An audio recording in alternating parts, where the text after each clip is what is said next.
Bonjour, ou plutôt bonsoir à tous. Je fais cette vidéo parce que je voulais vraiment insister, après la vidéo que j'ai faite au départ du cortège cours de Vincennes.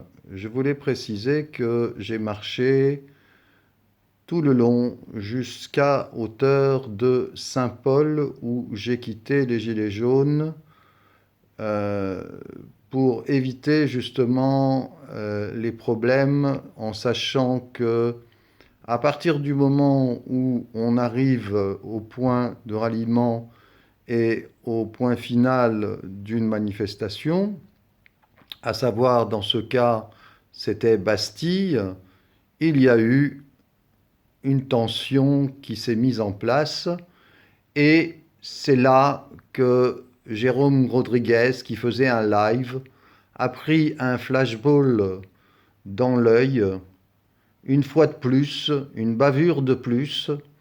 Mais ce que je voulais surtout préciser, c'est que Jérôme Rodriguez ainsi qu'un certain nombre de mes amis se trouvaient, ou moi je me trouvais à 10-15 mètres de lui une bonne partie de la manifestation. Ça veut dire que si je n'avais pas quitté cette manifestation à temps, en l'occurrence environ 500 mètres avant la place de la Bastille, j'aurais très bien pu être également touché en tant qu'handicapé, déficient visuel. Je n'aurais d'ailleurs même pas vu le danger.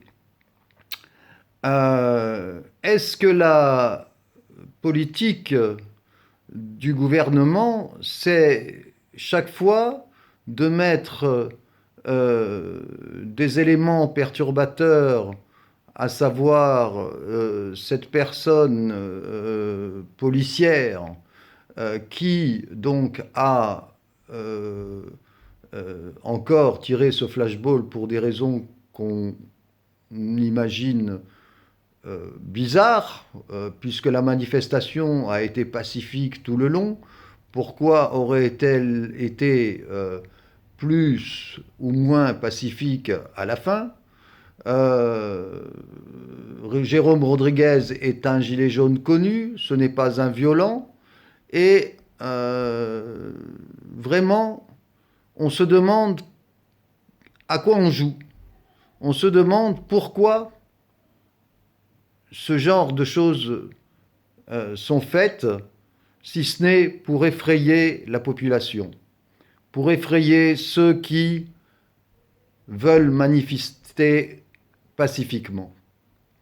La deuxième chose que je voulais dire, c'est que je suis rentré chez moi et puis j'ai écouté les vidéos, puisque je ne peux pas les voir, et j'ai écouté une vidéo où les gens se rassemblaient donc pacifiquement, place de la République.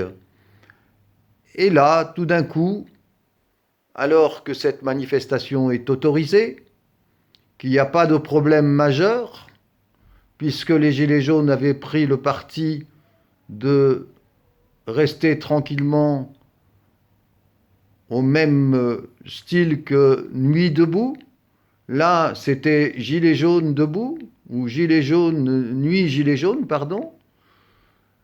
Tout d'un coup, la police a chargé pour évacuer les gilets jaunes. J'ai entendu des choses assez aberrantes, comme un CRS ou une force de l'ordre qui refusait de parler avec un journaliste, lui demandant pourquoi il n'avait pas la caméra embarquée qui permettait de voir. Il lui a dit: je n'ai pas à vous répondre. Il semblerait que cette personne ait dit: rentre dans ton pays à une personne de couleur ou peut-être immigrée. Est-ce que ça, c'est autorisé? Est-ce que les forces de l'ordre ont le droit de réagir comme ça? Et puis pourquoi, en fait, on a gazé non, excusez-moi pour le terme parce que je ne l'aime pas, pourquoi on a envoyé des grenades lacrymogènes et des grenades de désencerclement sur une manifestation pacifique où les gens étaient tranquillement assis en train de discuter. Pourquoi est-ce que vraiment M. Macron pense que c'est comme ça qu'il va arrêter le mouvement? Est-ce que M. Castaner pense que c'est comme ça qu'il va arrêter le mouvement? Mais non, vous vous trompez complètement. Plus vous allez mettre de pression sur le citoyen, plus on va avoir envie d'aller plus loin. Voilà ce qui est en train de se passer. Voilà, en tous les cas, je voulais faire ce témoignage. Jérôme Rodriguez, qui a toute mon estime, euh, je me trouvais à environ 15 mètres de lui. Ça veut dire que les forces de l'ordre, pas les forces de l'ordre, excusez-moi, certaines forces de l'ordre n'ont absolument aucun respect de personnes qui sont dans la manifestation. J'ai croisé en marchant un monsieur d'un certain âge dans une chaise roulante. Je pense qu'il y avait bien d'autres handicapés dans cette manifestation.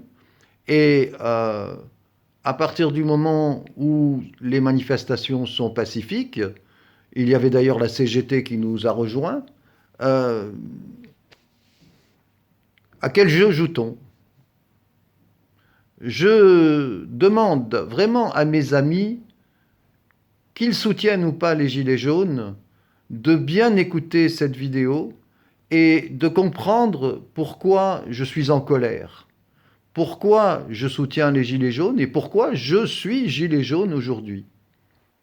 Je vous souhaite une bonne soirée.